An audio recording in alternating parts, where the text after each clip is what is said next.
Hi, Andy. Hello, Brent. How are you? Good. You? Very well.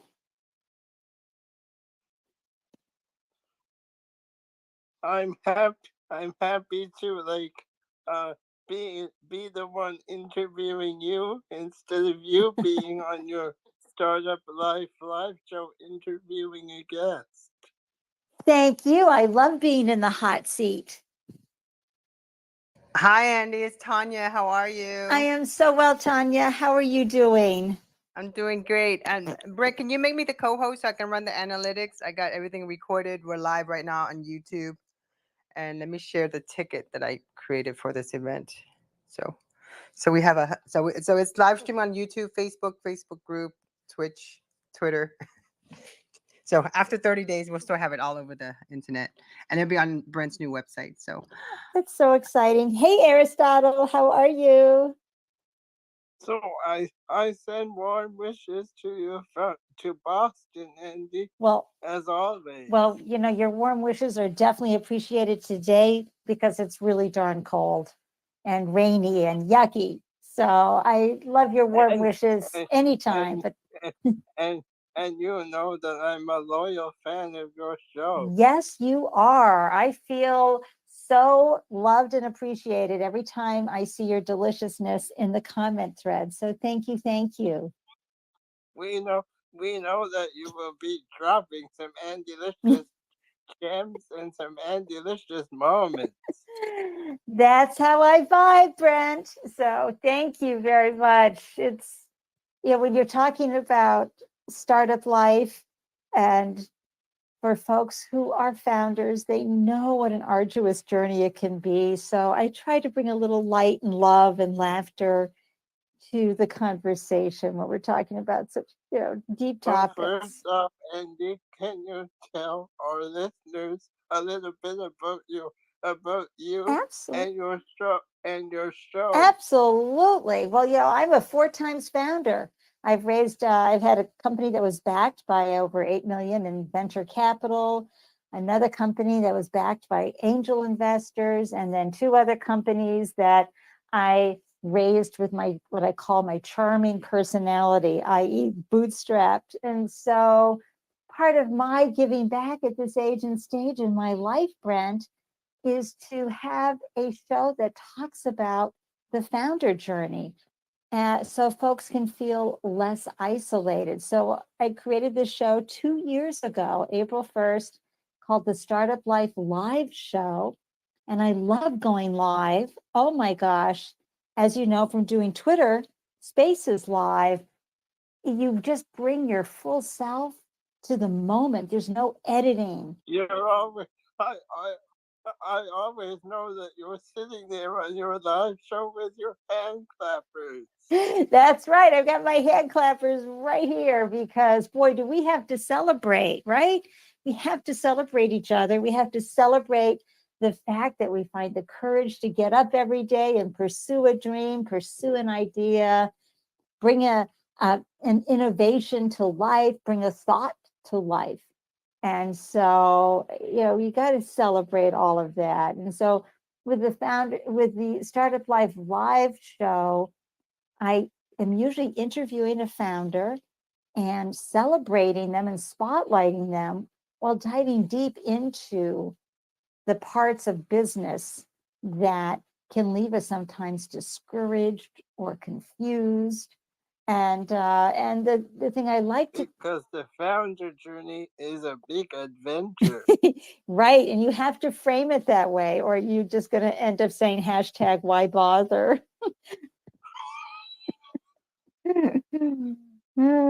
So it's and for me it's important to amplify diverse founder voices because we have plenty of representation of non-diverse voices, and I think it's important to bring all walks of life to the spotlight.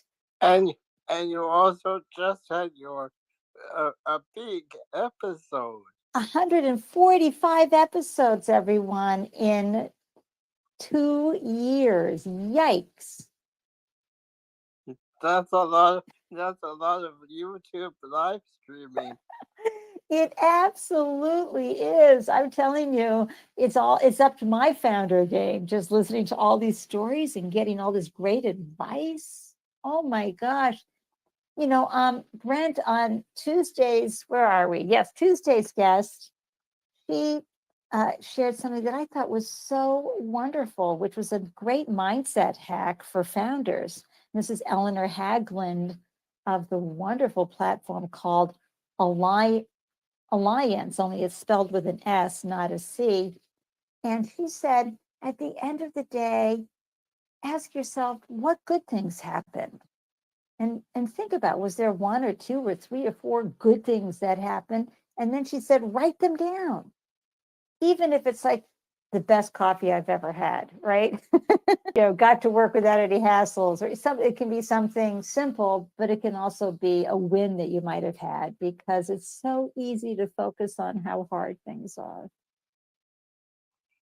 So where did your founder journey start, and how did you get into all of the wonderful, amazing things you've done? Well, it wasn't on purpose. Some people, they always knew they were hustling products right in third grade, or they came from a home of entrepreneurs, so they just knew they were going to do it right away. I was a reluctant entrepreneur. I fell into all of these businesses, and the first real stepping stone for me, Brent, was when I left banking, but one of my clients in banking asked me to help him raise $500,000. And that was back in 1992. That was a lot of money 30 years ago. And so I helped him secure the funding that he needed for his business, which became a very popular, well-known business called Aerobed. It was the first blow-up bed where you used either battery or a pump, or automatic, plug it in and it blew it right up. And so that was fun. But then with my husband, I launched a .com in 1998.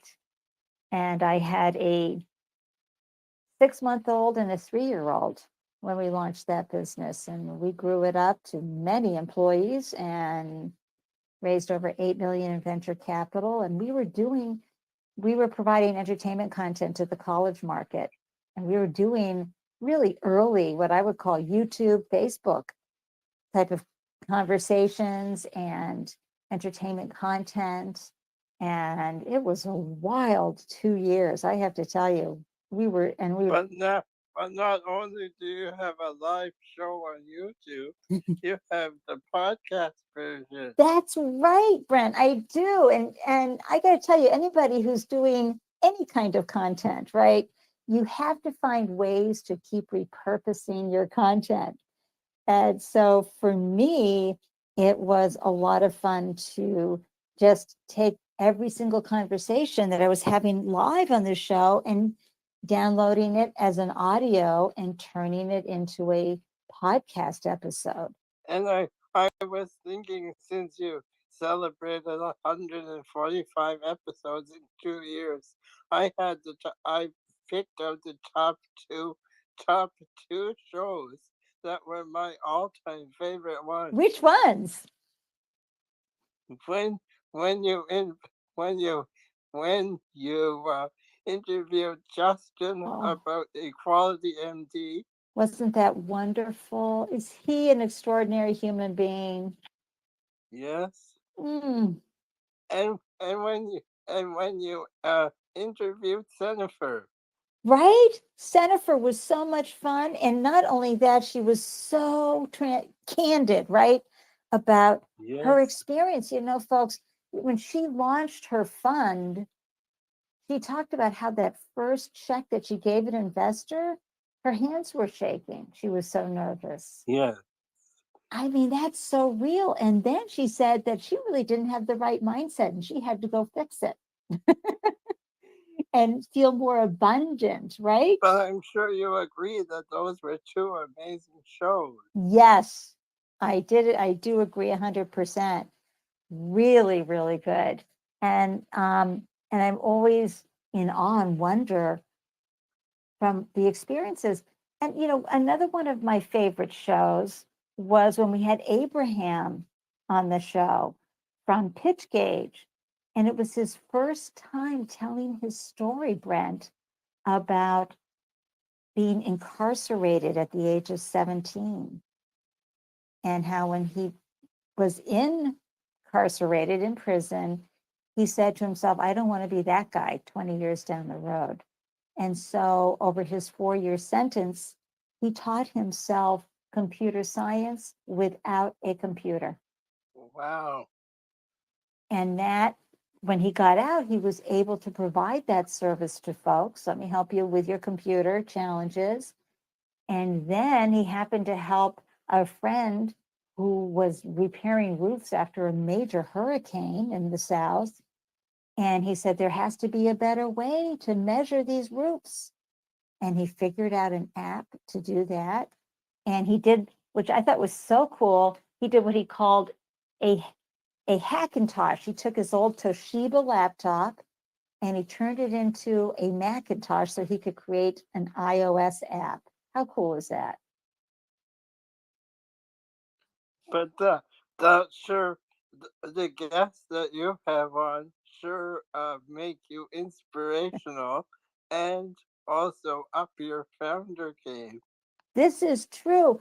I remember another interview we had with a gentleman who is with a hugely successful company today, but he talked about when his family fled Kuwait in the 90s during the Gulf War, and how he and his family were on a bus with a lot of other people, and they thought they were going to get blown up. He said, I'll just be honest with you. And I didn't know this about him at all. He started talking about how on the bus with other people, some he knew, some he didn't, they all started singing and they all had all this joy in their heart. And he took that story with him in life, because he said it's really not just the journey, it's who you ride with on the journey. So what after your founder journey, what did you learn from it, and what were you able to accomplish? Well, my next business after the .com, which of course we all call a .bomb, I went on and created a food business. And I had a recipe that I scaled from recipe to national distribution in less than 2 years. I learned a lot with that, because I have to tell you, I knew nothing about food. Zippity doo dah. And food is really hard. You've got expiration dates. It's just crazy. And so I learned a lot from that adventure.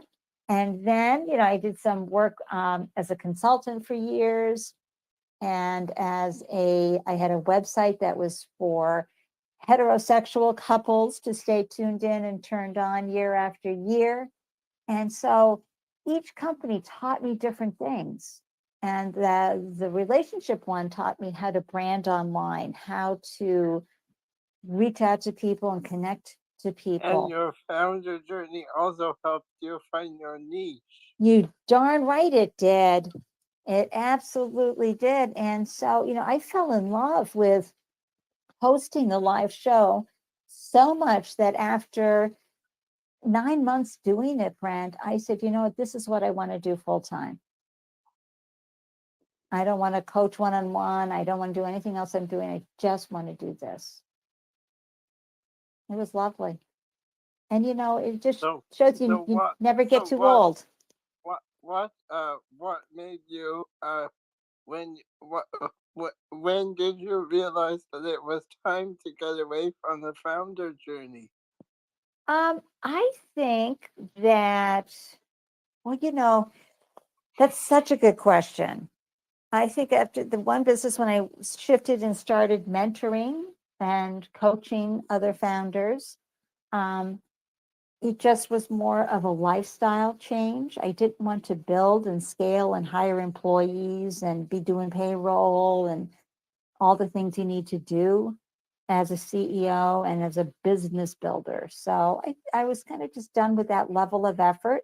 And I wanted to be a a little less encumbered, because when you're a founder who is scaling a business, you're in it to win it, and you're doing your best to take that one day off a week. And you are also trying to start a family. That's right. And I got to tell you, I thought for sure we scared our two boys into never having their own business. But you know what? We taught them a lot about managing adversity and how to self-advocate, how to be self-directed, because they watched us. Fortunately, So did your children follow your footsteps and get into the founder journey? well, that's a good question. Not yet, but they have done some side hustle gigs on their own where they earned money. So I'm very proud of them for doing that. I'm amazed too, frankly. Oh, Yeah, when you, as a parent, and your children are watching you, and you have some dark days, right? When you have tough times, they learn a lot from how you manage that in front of them. And so we always tried to keep joy in our heart no matter what was going on.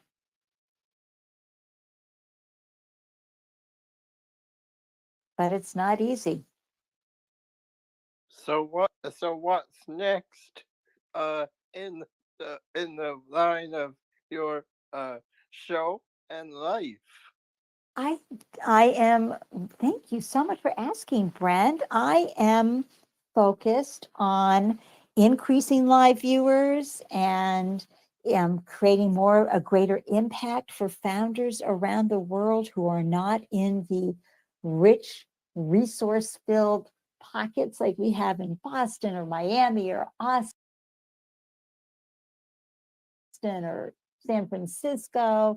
And making sure they're getting the information they need and the representation that they need, and feeling less isolated on the journey as they hear other founder stories that sound so much like theirs. So that is my goal, is to continue the show.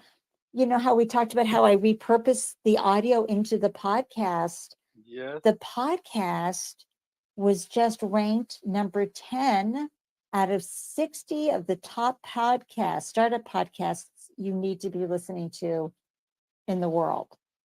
Number 10. And I'll plug one of my favorite podcasts, The Shit We Don't Talk That's About. right. Mia Voss. Hold on, let me get my clapper. Hold on. Yay. That's right, Mia Voss. Every founder in the founder journey needs to hear Mia Voss. 100%. She is the best. I love Mia. So Andy, have you been to South by Southwest, since you're very much into helping founders? I was supposed to go in March 2020. I helped a client do a 60-second pitch for the event. I was so excited to go, and they canceled it, of course. And so, no, to answer your question, Tanya, I have not been able to go. You sound like me. Oh my gosh, Andy, maybe you and I can end up there one day. Yeah. I'm actually a live streamer also. That's why I'm so excited to meet you. Yay. Social Chats is my brand right there. We're actually live streaming right now. Oh my gosh. That's Yeah, I'm the live streamer. I've been streaming for 12 years. So I'm kind of curious. I'm right What there was it with like you. on your well, tell me about your first time you live streamed. Where were you? What were you talking about on your first live stream? Were you sweating? Did the lights work? Are you kidding, Tanya? Don't get me started. So it was Google Hangouts. It was late 2012. And I was talking about relationships. I was talking about love. I was talking about intimacy. Can you believe it? Crazy. What? I love that. Google Hangout was awesome. I think Google Hangout, remember when you had to like get that special code to join, because it was like kind of like kept to certain people? Absolutely. I remember the early days of Google Hangout. Absolutely. And the technology was unreliable. And people would say, Andy, aren't you scared to go live? And I go, you know what? I'm so scared about the technology dumping it all that that's what frightens me more than being live in front of a bunch of people.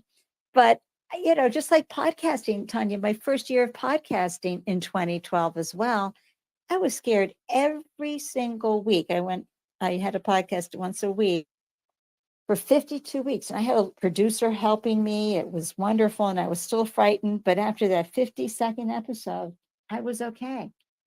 I was able to go out on my own and set up my account on Blog Talk Radio. But it's real. And Blog Talk Radio. Oh my gosh.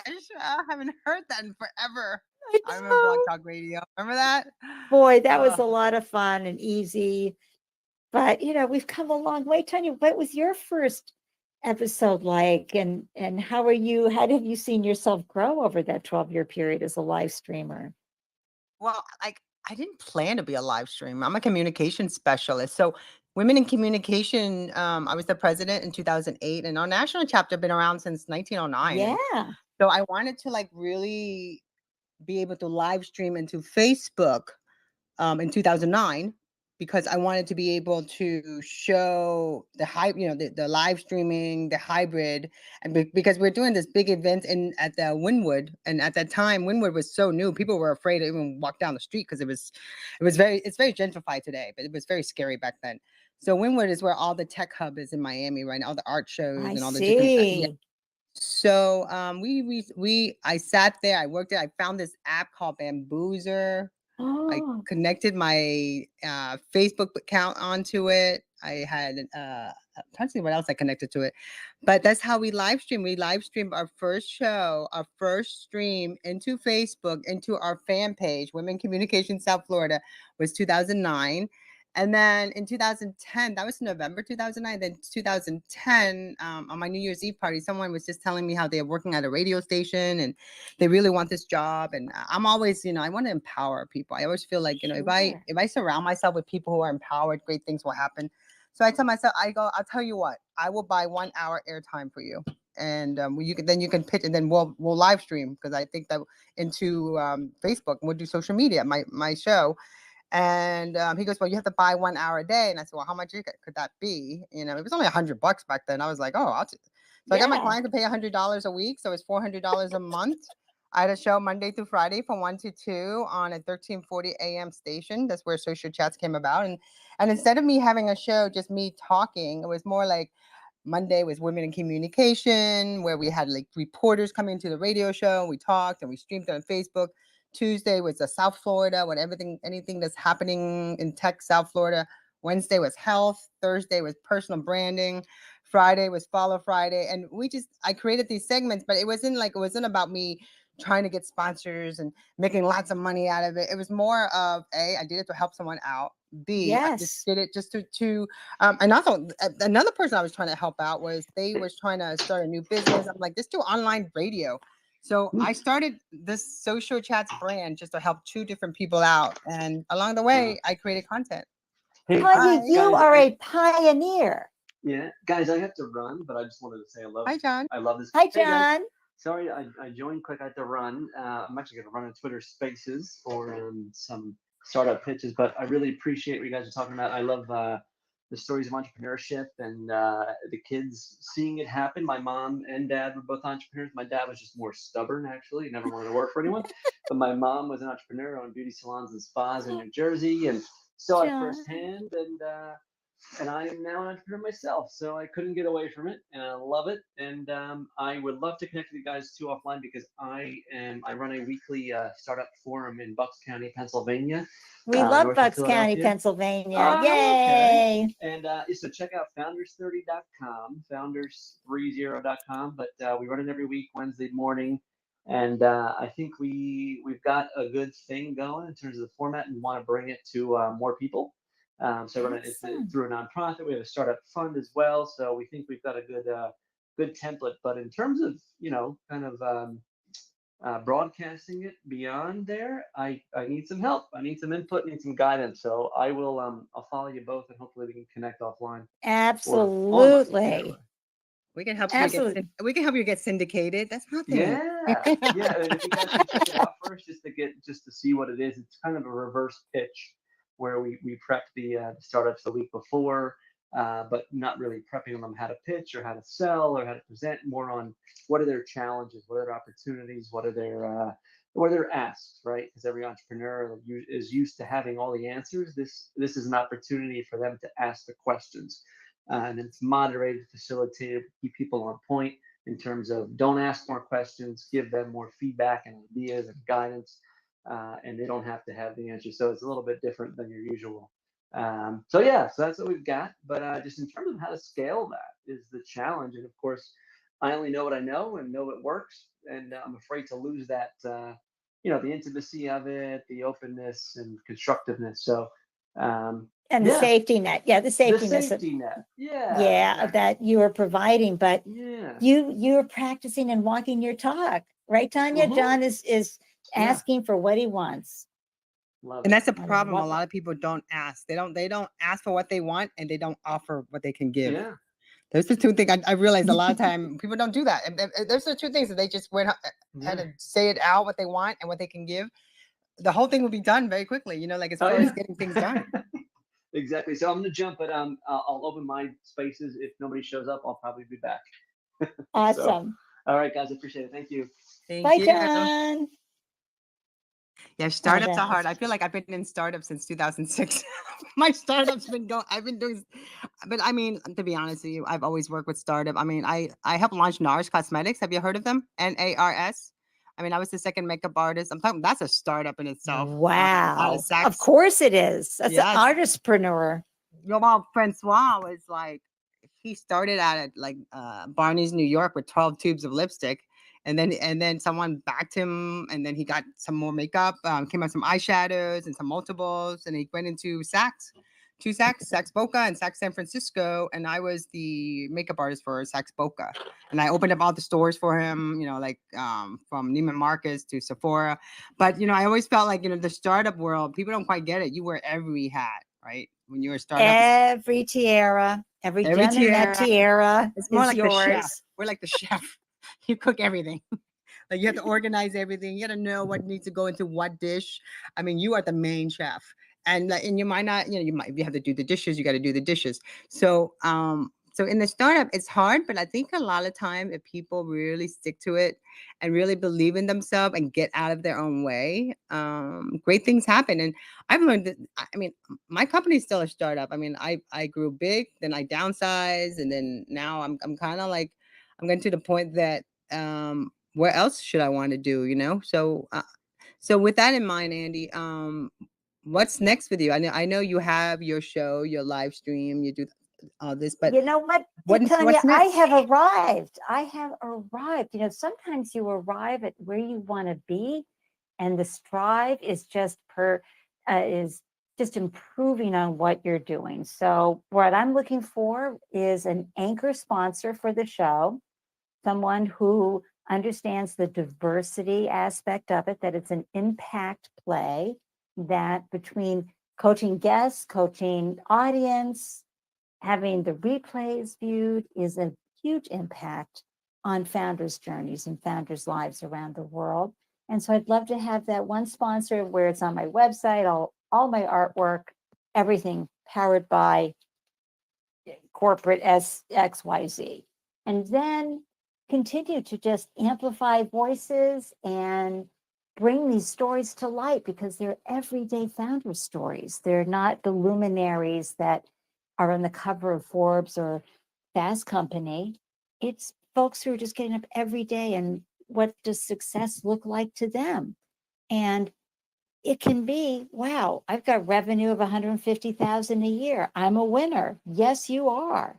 Or 500,000 or 10 million or 50 million or world domination. But so much emphasis is put on the unicorn that everybody else ends up feeling like they're lacking or something, and they're absolutely not. So to me, to answer your question, like, what do I want to do next? I'm doing it.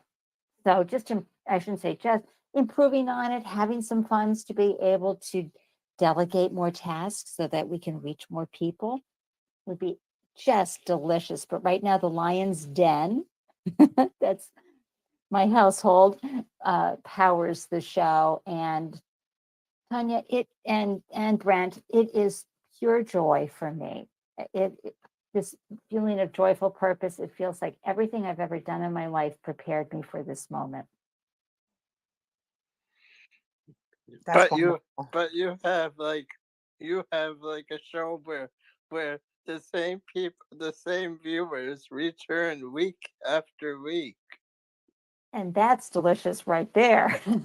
That's that's what that's what we call an delicious moment. That's right. So Tanya, in my show, I have like when a founder tells a story or shares something that's just so powerful, I go, hold on, everybody, I'm having an Angelicious moment, and I share a screen slide with some clapping. But we talk about why it's an Angelicious moment. I also have a point in the show where we say, stitch that on a pillow. So it's usually something that someone says, this might be 5 or 8 words long, that could go and be stitched on a pillow, right? It's fun. That'd be my bumper sticker. And after every show, I usually take that piece of inspiration and I do a quick TikTok and IG stories video to again get that word out and continue to inspire folks to keep on the journey. Because a lot of times it's being able to share our energy, our good vibes, putting out more good vibes into the world. So if there are founders out there, how can people find you so that they can be featured on the show or get some founder advice from you if they are thinking about starting a startup? They can find me. My name, Ande, Andelyons, is my last name, Ande Lyons. They can find me here on Twitter, my favorite social media bar. They can certainly join the meetup group. You go to meetup.com and type in Startup Life Live, and you can join the meetup group.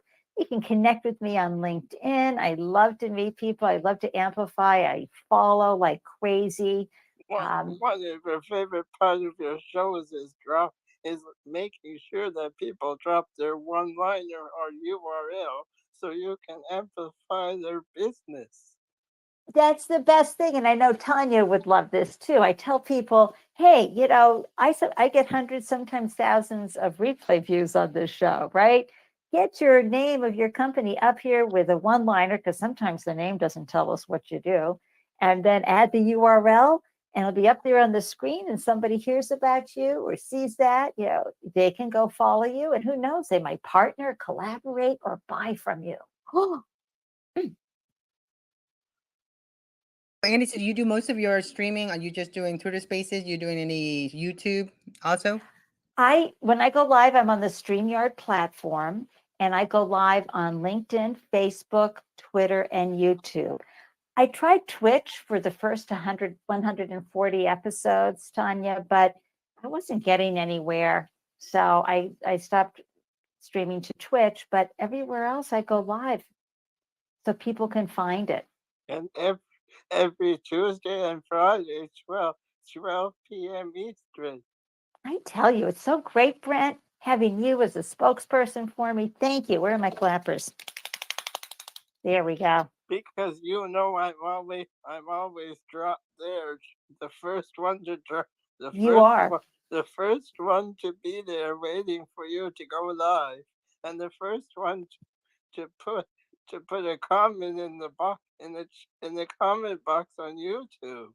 You are. I mean, I just feel like so supported when I see you. I go, okay, it's going to be a good show. Brent is here from Ottawa, sending warm wishes.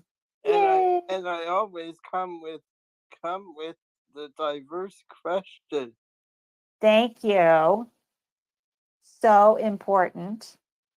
Hey, I've got a diverse guest coming up in June. I don't know if you know Billy Price, but he had Billy Price. Yeah, so he fell out of his dorm room window. You know what might be a fun idea if you're up for it, Andy? What? Is to bring him to Twitter Spaces before you have him on so that Tanya and I can create some snippets to promote Ooh. it for you. Wow. Well, I'll have to talk to his agent about that, but thank you for that idea. And you two love Twitter Spaces, right? Because Tanya is all about cutting up the content and making 2 or 3 minute snippets from Twitter Spaces.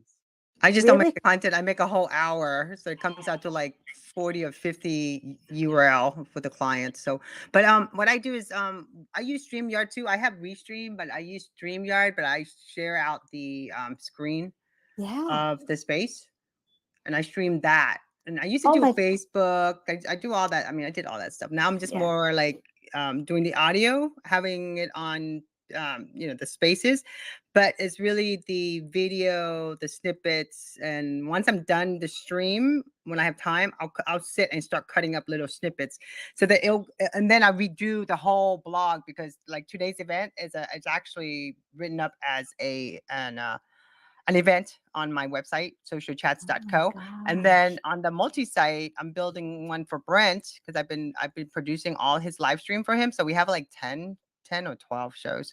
So I'm gonna upload that. I just finished having that built. And then so it's the whole idea is my main site will be the site holding the tickets.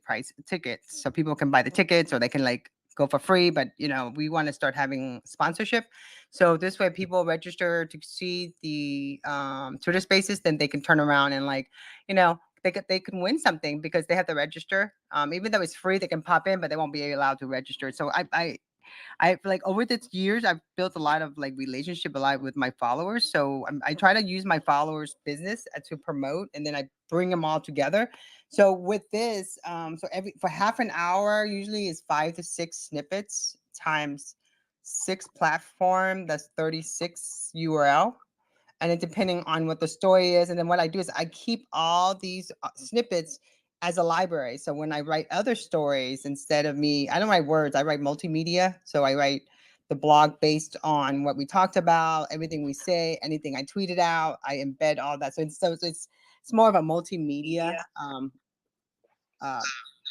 blog. So that's what Brent's blog's going to look like, because I'm doing the writing on that. I'm like blown away, Tanya. I mean, you were the SEO goddess of organic reach. I mean, that I can't even imagine doing all that. That is amazing. I never sleep, by the way, according to my so Carlos here, who is, I'm sure you know him, he's a space host. I'm into NFTs, so we do NFTs for a cause every Sunday at 7 p.m. Our site just got done. I'm finishing up. I'm trying to get all done. I want it done. So I have a designer, so she's like waiting for me. So I have to, we're writing it all up. And so my main site makes the ticket. The multi-sites for each of the shows will have the blog post of the actual show. And then when I have with the full content, and then when I have chance, I cut it all in snippets. So it's not like I do it all in one shot. I already made the URL already, because once the blog is created, you get 2 URL. So for this show, you will have 2 URL for this show, one for the event, one for the blog. And then you'll get 15 to 20 links without counting the social network, based on the snippets. So does that make sense? Yeah, are you kidding? I am loving every minute of it, and I'm thinking there's another Ande Lyons moment. oh, Ande Lyons moment. Absolutely right, Brent. I mean, seriously, Tanya, you were doing what needs to be done that most of us won't do. Oh my I think what gosh. it is I have the equipment. I'm like, I went ahead and paid for a whole year of Headliner. So I think that's Yes, and I'm we love committed to like, Headliner. Yes. yes. And content creation is just, I can turn around and spend a whole bunch of time making reels on Twitter, or I guess make little short snippets and the promo video, which goes into reels anyway, which links back to the Twitter Spaces. And then when I cut down everything up, I just upload again as another snippet. I mean, it's really, and then when you get a chance, I mean, I'll talk to you about it. I've been telling a lot of the space hosts how to do this, because it just makes more sense, because if you're already putting all the work in to create the spaces already, and it only stays here for 32 days, then even with the StreamYard, you get, that's only one link. But what if you cut it all up and have like 10, 15 little snippets video, right? Yeah, so are you, so you're doing these URLs. Are you talking about you creating like pretty links, or are you creating URLs at each of these locations where Oh no, I actually write up two types of links. One is an event link from socialchats.co. The second one will be for this space will be Brent Manuel.socialchats.co. And when I'm finished with his site, it'll be going straight to brentmanuel.com. Wow. But then that's one. And then inside that blog, when I cut up all the snippets of this 1 hour conversation, it should come out to like 15 to 16, sometimes 20 snippets. And then I upload all that into YouTube, Twitter, all that, and all those snippets will go embedded into that original blog post.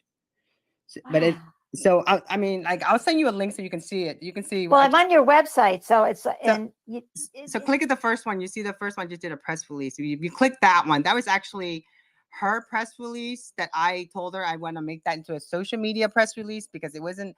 And then actually my designer needs to fix that, because it didn't tweet out. I'm kind of like obsessive when it comes to multimedia. So my designer did not install the Twitter thing correctly. I told her that, but she's like, okay, I'll fix it.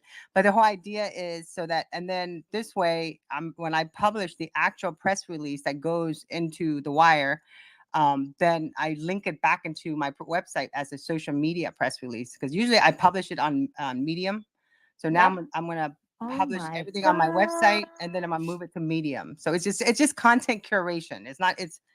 And then I put it all on the bookmarking sites, and then I put it on all the social networking sites. So so, I mean, seriously, people hire 3 or 4 people to do everything you do, Tanya.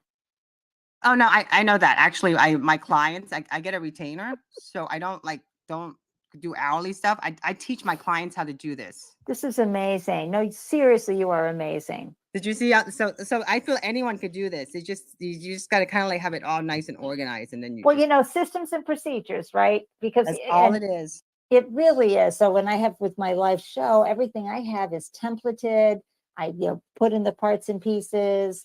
The thing I spend the longest time on is usually creating the title and the show notes, because sometimes I have to sort of fix people's bios to make them a show note bio and a promo piece, so to speak. And everything else, gets, and I come up with the questions. I dive deep into everybody's company so I can get some good gems out of them. But it's all templates, so that I know what I'm doing when I'm doing it. And so you've done that, but on steroids. Like, oh my God, 100 times. Well, kind of, but I think what it is I'm I'm the old school live streamer that goes to the tech event and live stream as you go. So I didn't I do the radio, but then I would like take my laptop with my wireless card and go, and with my Yeti right smack in the middle of a meetup or a tweet up, of a social media club. And I'll start interviewing all the, the influencers, the people who are talking about all the social network stuff. So I think, and then as I'm doing that, I'm uploading content as I go, like small snippets. Oh my gosh. Okay, so we're going to talk. We have to talk, because I love that idea. I think, grabbing your good mic and going, because, here in Boston, I co-hosted a monthly pitch event for 3 years. And, that would have been a great thing to do. Now, regarding live streaming and Twitter Spaces, are you saying you do that at the same time? Yeah, I'm doing it right now. Oh, we're live streaming right now. We're streaming. I'm recording. We're everything. We're people talking about it, commenting. It's just like, if I don't know how to do it normally, because I feel weird that I'm just not sharing it. Hey, Carlos. Hi, Carlos. This is my co-host. Hey, Carlos. I'm seeing Carlos's pictures on the website. I like his handle. And I have to tell you a secret about that picture, and you won't believe it. Okay, I won't believe it. Tell me. First of all, glad to meet you. It's a pleasure. I am in South America, here in Caracas, Venezuela. I was born here in the 1961, and I'm becoming 61 years old in 4 days. Oh, So happy birthday. I'm gonna no, but I didn't. My nephew was she told me, my uncle, you're gonna have this. Your age is gonna be your same year of birth. I said, wow, I didn't think of it. I was born in 61. 1961, and I'm gonna be 61 now. But listen, Oh, the picture thing is that microphone that you see there is an very old model RCA. It was the best selling in the NBC golden era of yes. television. It's just like a real classic. And that model, that microphone, was used for kind of the Venezuelan version of Ed Sullivan, who was a guy. He died like 40 years ago. I never saw him in person.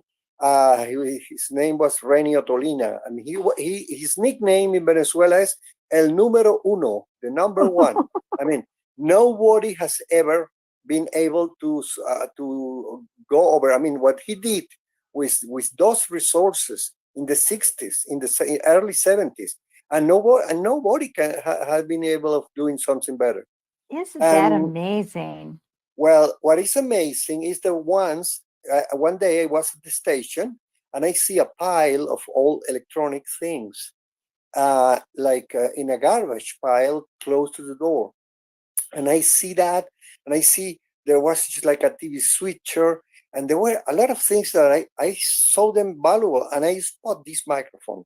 So I asked the security person who was close to the pile of garbage, and I asked, hey, are they going to throw away all this? Yeah, yeah.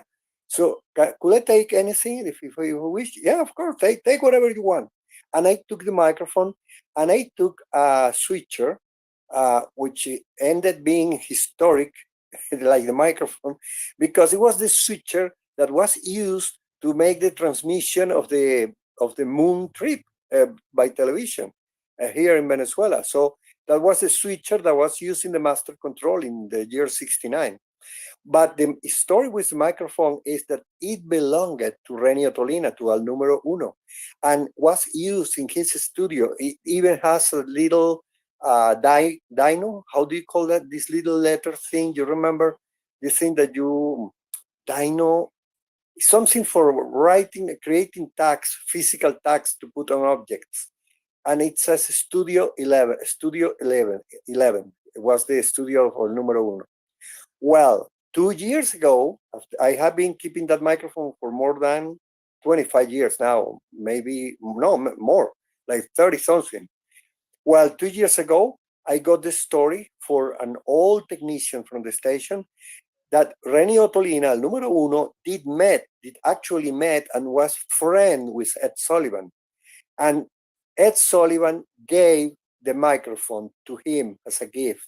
So the microphone I have here at home, which is in that picture, was actually used because the joke, as the old cameraman told me, was that Ed Sullivan told him, hey, I would love to give you a new one.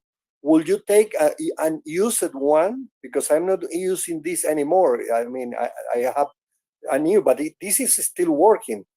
And of course, El Número Uno take it and use it in the program here in Venezuela. But then, of course, it became garbage. It was totally old. But Carlos, then, think about the fact that you were there when they were throwing it out and you were able to grab it. I would mean, NFT it or put it on eBay. yeah, I'm telling people buy this kind of stuff. Exactly, because I have two persons trying to get from his doctor, el número uno doctor, the certification of the friendship, and even they're finding me. I started like 1 month ago with this search, trying to get a picture of them together because there are no one in the web. And there was nobody knew Ed Sullivan. Nobody knows who Ed Sullivan is. Only crazy nerds like me, and loving. I mean, I am a real lover of the old television. I love Gracie Allen and George Burns. I think that Jack Benny I think Jack Benny has been I the love Jack. greatest humor mind in the history of humankind. And he was such a nice person. I mean, he Oh, he was was so brilliant, a brilliant comedian, Carlos. You're no, absolutely right. I have read like 4 biographies of Jack Benny, and he was capable of talking you wonders about a simple glass of water for 20 minutes. Oh, let me tell you, Mrs. Lyon, this is the best water. I mean, but he was doing it by heart. I mean, he was not just like, making, what do you say? When you are praising, it was not praising just for the praising of something for just like manipulation or something. No, he was a total gentleman and a genius, and he was very detailed with in the scripts. He was capable of rewriting a script, looking for the exact word. He was such a perfectionist, and you see, I love his style.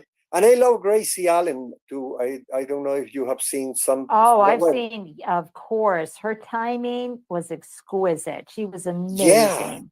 and her humor was totally surrealistic, like Salvador. Her humor was like a Salvador Dali painting. It was totally nuts. And I remember, and her yeah, husband George would look at her like an art aficionado, an appreciation of incredible art. Like she would pull things off, and he would be in awe and wonder of her. well, you know who was in 1993? The TV station I had worked all my life did send me to the MTV Awards, and the theme of that MTV Awards '93 in the Universal Amphitheater was all television. So I shake hands with Milton Berle himself. Can you believe how lucky I have been in My this God. life? Blessed. I mean, I met him in person. I was going, I mean, I'm nobody.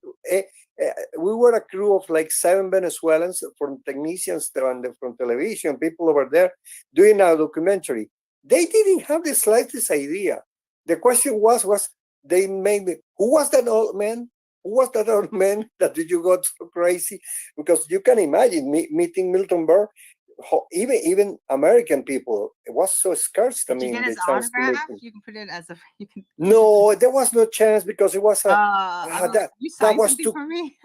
Oh, that was too crowded. Oh, that's. I mean, we were in the international press section, so they appear. They were like mini junkets. Kramer from Seinfeld was there, but Kramer.